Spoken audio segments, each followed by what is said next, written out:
Pendant une dizaine de jours, le génocide à Gaza a été éclipsé par la guerre entre Israël et l'Iran, mais le territoire palestinien continue d'être pilonné et ses habitants massacrés sans distinction par l'armée israélienne. 20 mois après le début de cette opération d'éradication, le bilan humain officiel, largement sous-estimé, fait état de plus de 54 000 morts, des dizaines de milliers de blessés, des destructions massives et une population gazaoui en détresse. Et près de 380 000 civils portés disparus dans la bande de Gaza selon un rapport publié dans le Dataverse de l'université d'Harvard. En Cisjordanie aussi, la répression s'intensifie dans l'indifférence quasi totale des capitales occidentales.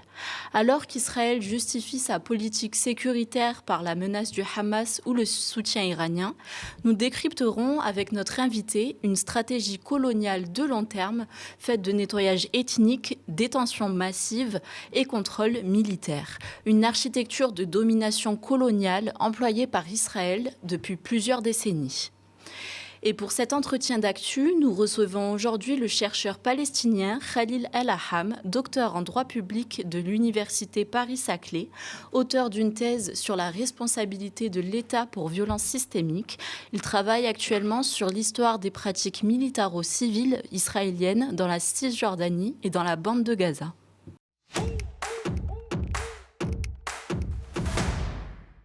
Bonjour Khalil El-Aham. Bonjour Louise. Donc, comment Israël impose sa légitimité et son autorité sur le sol palestinien et par quels moyens ? Israël impose sa force et son occupation sur les Palestiniens et sur les corps des Palestiniens à travers un ensemble de discours et d'actes.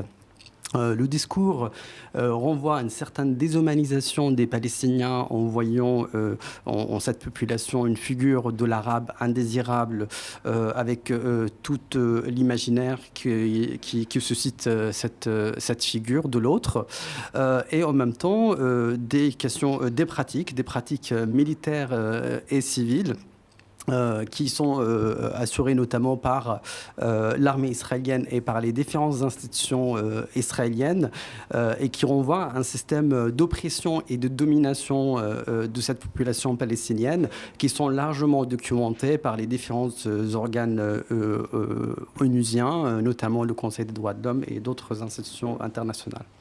Et donc, depuis le début de cette guerre génocidaire, officiellement près de 54 000 victimes palestiniennes ont été tuées, 122 197 blessés et 1 millier de victimes en Cisjordanie.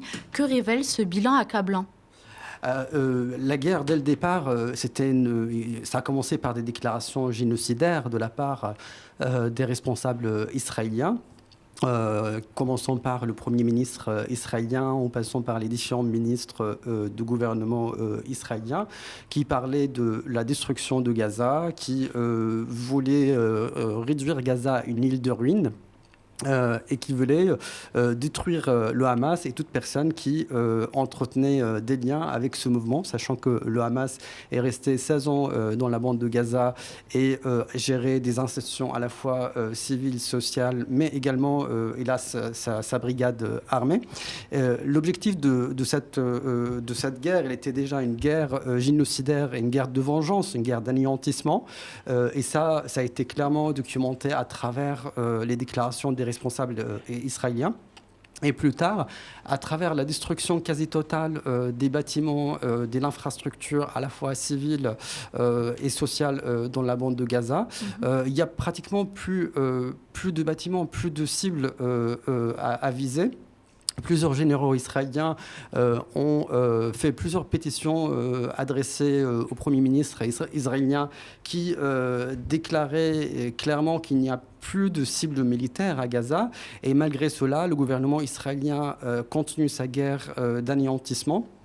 Maintenant, depuis plusieurs mois, dès le début, ce sont les civils palestiniens qui sont visés systématiquement. Il n'y a aucune distinction entre des cibles militaires et des cibles civiles dans la bande de Gaza. Donc on a vu récemment, notamment sont des tentes, des centres de distribution alimentaire qui sont visés systématiquement par l'armée israélienne.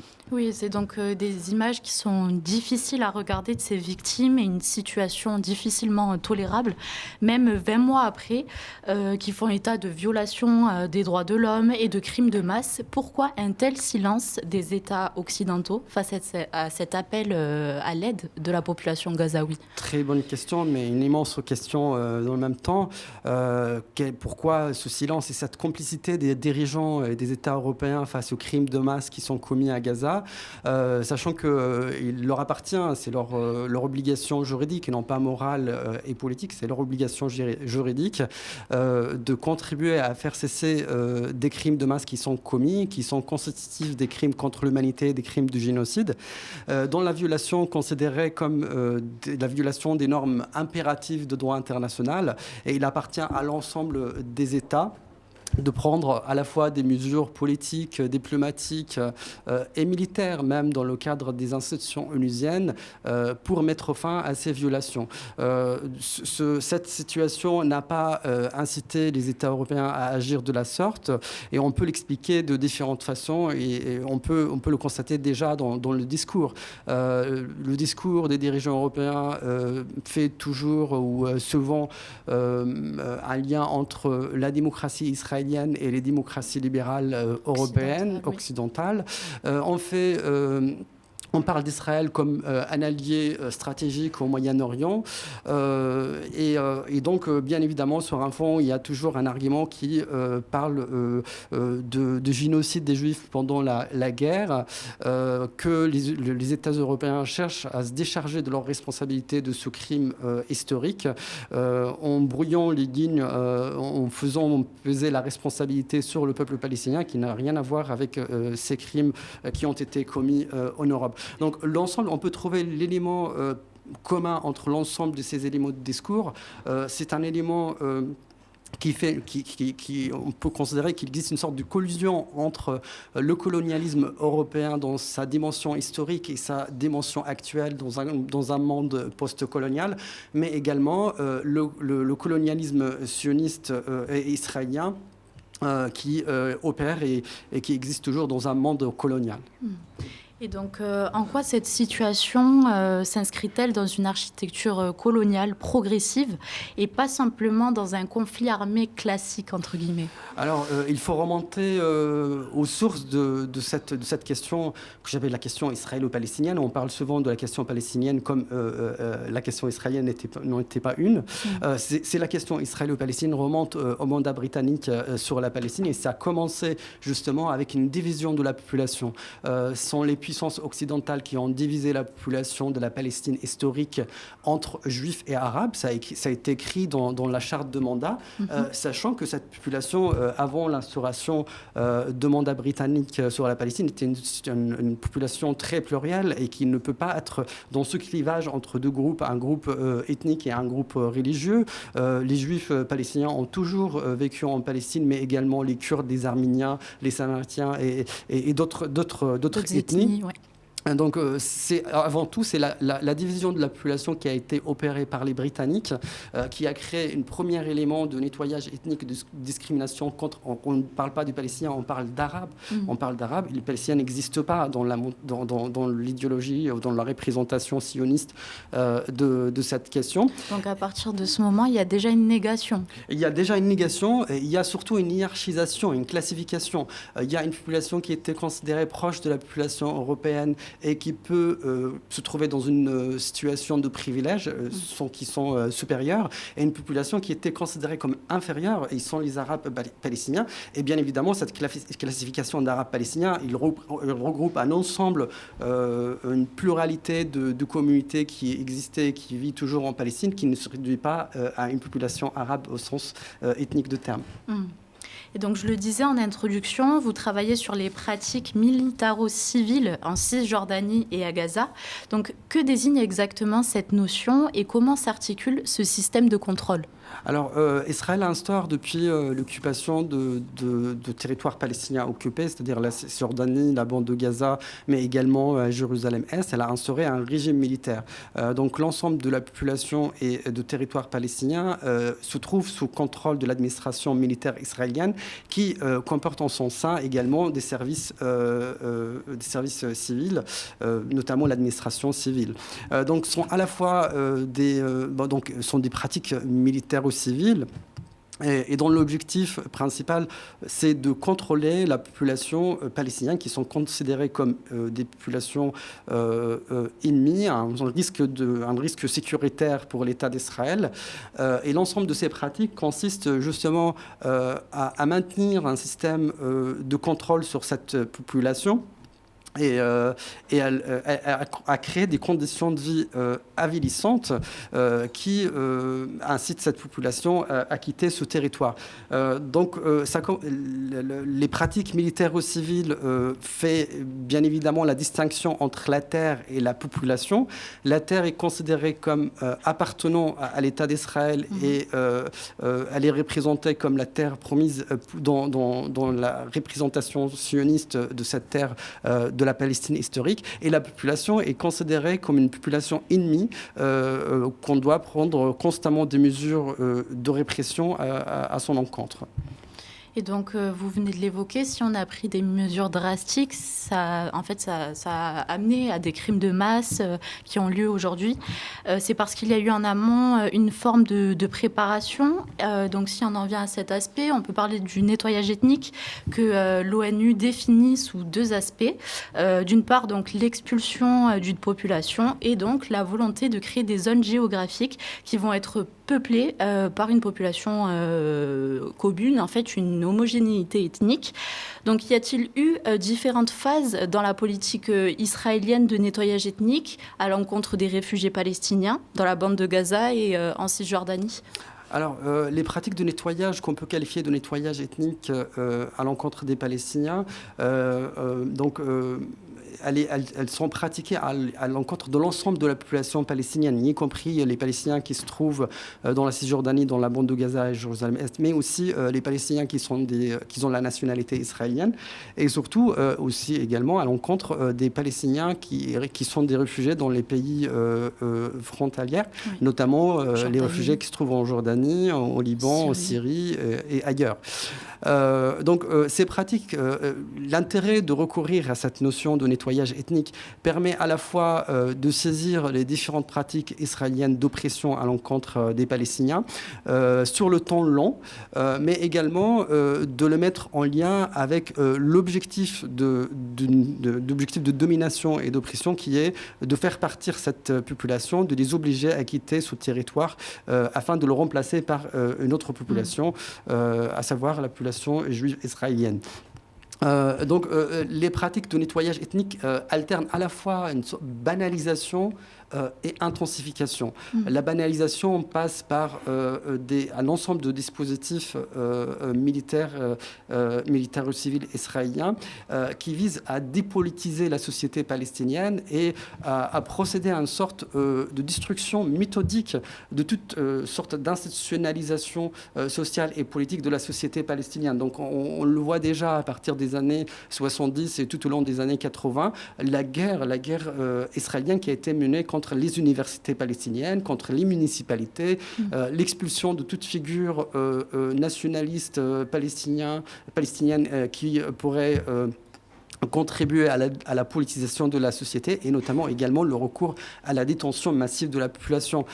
Et parfois, donc là, on pourrait appeler ça la banalisation et l'intensification, qui consiste à procéder à des moments de soulèvement populaire comme lors de la première intifada ou la deuxième intifada, mais également les différentes guerres qui ont été menées contre la population civile dans la bande de Gaza. On voit une sorte de montée de violence à l'encontre de la population civile, et là on est dans des phases d'intensification de la violence. Ce schéma de banalisation, intensification a été, on peut le repérer tout au long de l'histoire de l'administration militaire israélienne sur la bande de Gaza et la Cisjordanie. Et vous l'évoquiez au sujet de la détention massive, c'est aussi un instrument en fait de cette domination coloniale. Cette détention qui est souvent illégale des Palestiniens et qui sont d'ailleurs torturés dans les geôles israéliennes, c'est un instrument et un reflet du nettoyage ethnique, c'est ce que vous dites dans vos travaux. Et vous parlez aussi de l'histoire de Moussa El-Sher, un ancien militant du Fatah. Pouvez-vous nous en dire plus à ce sujet ? Tout à fait. Les pratiques de détention israéliennes sont le miroir ou une micro-image de ce qui se passe à l'extérieur des murs de prison. On peut également, à l'intérieur des murs de prison, constater et observer une sorte de banalisation et d'intensification de violence. Lors des moments d'action collective des prisonniers palestiniens, on peut observer la montée de cette violence à leur encontre et des moments de banalisation de violence à leur encontre, notamment pendant des moments où il y a moins de mouvements ou d'action collective. Donc, dans ce cadre-là, on peut voir que, c'est-à-dire à des moments de fausse accalmie, on peut dire, l'administration carcérale israélienne isole les prisonniers palestiniens en fonction de leur lieu d'habitation géographique. Elle suscite les conflits entre les villages et les villes et bien évidemment tout un ensemble de pratiques qui visent à dépolitiser les prisonniers palestiniens à l'intérieur de prison. Il faut savoir que la plupart de ces prisonniers sont des civils, ne sont pas des militaires. Une grande partie parmi eux relève de régime de l'administration, de détention administrative, qui est une sorte de détention tout à fait arbitraire et qui ne respecte pas les normes internationales et le droit international en la matière. Donc voilà, ce qu'on trouve à l'extérieur de la prison, on le trouve à l'intérieur. Donc il s'agit d'une sorte d'un espace microscopique où les différentes formes de violence s'opèrent. Et donc la guerre en Palestine, cette guerre génocidaire est l'un des génocides les plus documentés. Lorsqu'on y ajoute le travail fourni par les différentes ONG, les médias sur place et y compris les journalistes palestiniens, au niveau du droit international, que peut-on en dire puisque la Cour pénale internationale a émis un mandat d'arrêt contre Netanyahou. Tous les éléments sont réunis pour que la justice internationale se prononce. Donc, faut-il qu'il y ait une mise en place d'un cadre spécifique comme un tribunal spécial ou en sommes-nous au contraire très loin ?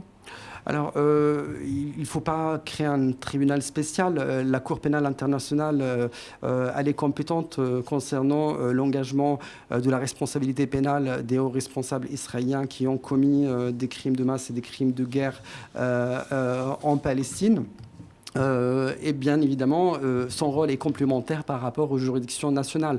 Donc, ce sont également les juridictions nationales des États qui sont compétentes de juger des exécutants et des personnes, notamment des binationaux, au titre de la compétence personnelle de la France, par exemple, à l'égard des binationaux qui ont participé à la commission de crimes de guerre. Les juridictions françaises sont compétentes pour les juger. Mais en parlant des responsabilités, on pense toujours aux responsabilités ou à la responsabilité pénale, mais au-delà de la responsabilité pénale, il y a une responsabilité internationale de l'État israélien. Un État qui commet un crime ou des crimes de masse donne lieu, la commission des crimes de masse donne lieu à l'engagement de la responsabilité internationale de l'État israélien qui devrait répondre à ces actes criminels à l'encontre des Palestiniens. Et ceci implique notamment de réparer les victimes, une réparation à la fois matérielle et pour les préjudices matériels et moraux qui a été subi par les victimes. On ne parle jamais de la réparation et les conséquences en termes de la responsabilité internationale de l'État. Donc, pendant les dernières guerres d'agression contre la bande de Gaza, c'était des États tiers qui ont reconstruit la bande de Gaza. Et la responsabilité de l'État israélien n'a jamais été engagée en la matière. Donc, quand on parle de la responsabilité, c'est bien de parler de la responsabilité pénale, mais également, il est important de parler de la responsabilité internationale. Et au-delà de ça, il faut interroger également le contexte et les mécanismes qui ont conduit à la commission de ces crimes de masse, notamment l'idéologie raciste et suprémaciste qui a fourni un discours de légitimation pour ces crimes. On le voit, c'est largement documenté dans les médias et dans les rapports des ONG et les rapports onusiens. Mais également l'armée israélienne qui constitue le rouage de ces crimes. Donc on le sait déjà que tous les jeunes Israéliens, les jeunes hommes entre 18 ans et 20 ans sont obligés de faire leur service militaire, 2 ans pour les jeunes femmes. Et les jeunes Israéliens commencent leur vie d'adulte par la maltraitance des Palestiniens, par la torture, par l'humiliation des Palestiniens. Et c'est à cet endroit-là, le service militaire israélien, que tout un système, que les jeunes Israéliens se socialisent, créent des liens, ils rencontrent éventuellement leur futur époux ou leur future épouse, ils rencontrent leur chef de travail. Donc c'est un lieu de socialisation, mais également c'est un lieu cette institution, elle est fondée sur la maltraitance et l'humiliation des Palestiniens. Et y compris aussi la militarisation. Tout à fait. On parle beaucoup de la démilitarisation de Hamas, mais on ne parle jamais de démilitarisation d'Israël, sachant qu'Israël mène une guerre et une instabilité, une menace la sécurité et la paix internationale en frappant le Yémen, l'Iran, l'Irak, la Syrie, le Liban. Donc il y a une sorte d'insécurité dans l'ensemble de la région du Moyen-Orient qui a conduit et qui a failli conduire à un conflit encore plus large, et on ne parle jamais de militarisation d'Israël, alors qu'aujourd'hui, un État qui commet des crimes de masse et multiplie les guerres d'agression à l'encontre de ses voisins, on doit demander sa démilitarisation. Tout à fait. Et au sujet de la gouvernance, donc l'autorité palestinienne, elle est souvent critiquée parce qu'elle serait mise en place pour gérer la population colonisée. Et elle est également financée par l'Union européenne. Donc pourquoi cette mainmise de l'État israélien et des États occidentaux sur ces mécanismes de gouvernance qui sont basés sur des méthodes coloniales, mais à d'autres échelles, entre guillemets? Alors, il faut savoir qu'Israël a toujours essayé d'utiliser les Palestiniens, les institutions palestiniennes pour assurer un rôle d'intermédiaire entre le pouvoir colonial israélien et les sujets colonisés, à savoir les Palestiniens.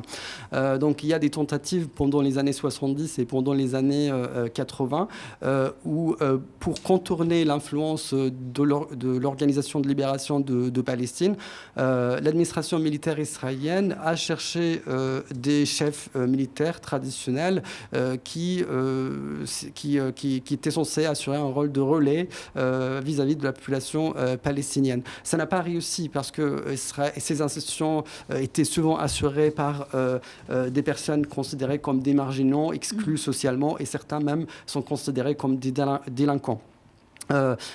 C'est cette légitimité qui manquait à l'autorité israélienne ou à l'État d'Israël dans la gestion de la population palestinienne. Il faut savoir également qu'Israël ne reconnaît jamais qu'il est un État d'occupation. Donc, elle n'assume pas ses devoirs et ses obligations au titre du droit international humanitaire en tant de puissance occupante. Donc, il y a un ensemble de missions et des tâches sociales et civiles qui incombent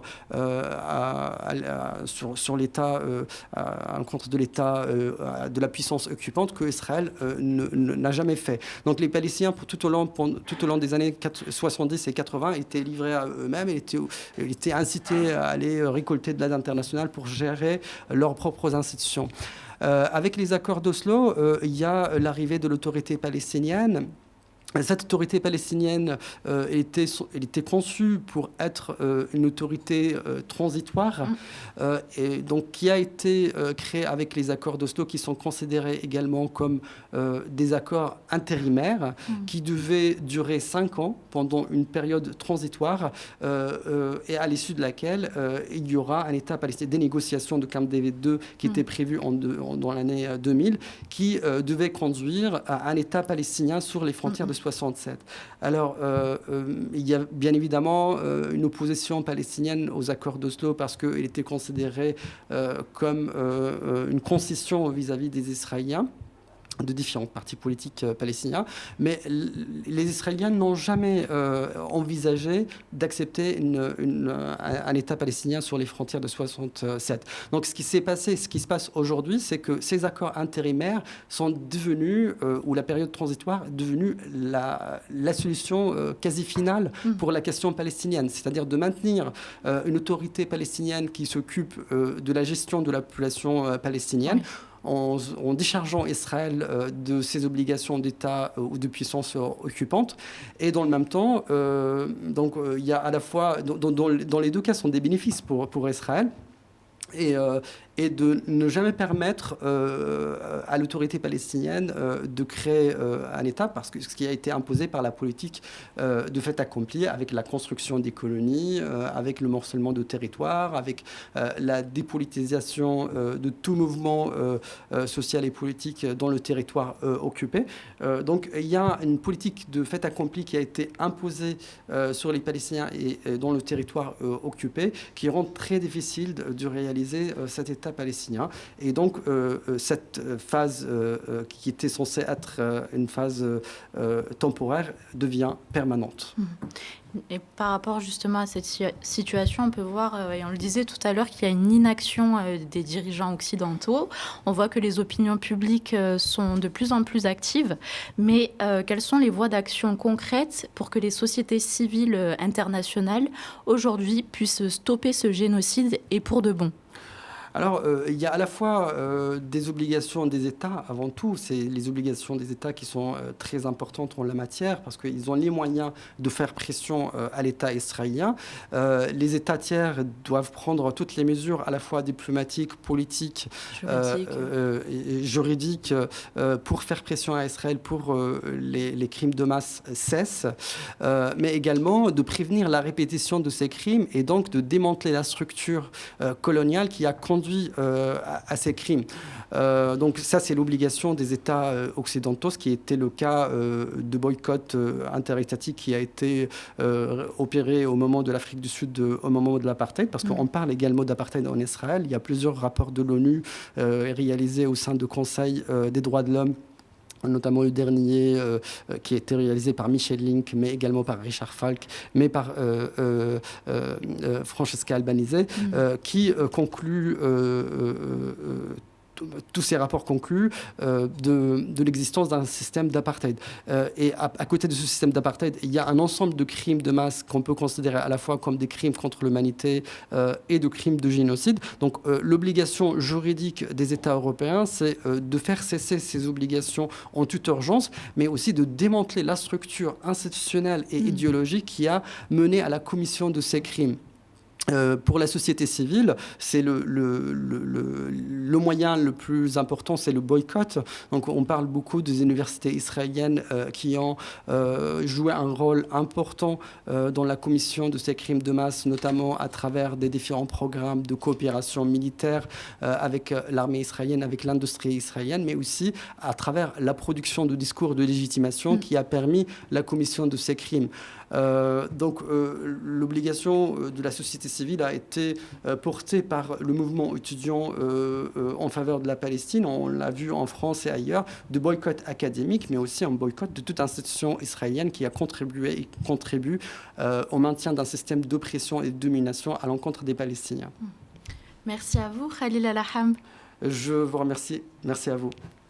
Et merci d'avoir regardé l'entretien d'actu sur votre Freebox, sur Molotov, sur notre chaîne YouTube Le Média 24/7 et sur lemediatv.fr. N'hésitez pas à nous laisser un commentaire si vous nous regardez sur YouTube. Face aux 105 millions d'euros du milliardaire ultra-conservateur Sterrin pour installer l'extrême droite au pouvoir, le média lance Riposte, une contre-offensive citoyenne pour développer notre chaîne d'infos populaire et indépendante sur les réseaux sociaux et la TNT francilienne. Alors soutenez-nous sur campagne.lemediatv.fr et restez connectés aux médias et je vous souhaite une excellente soirée.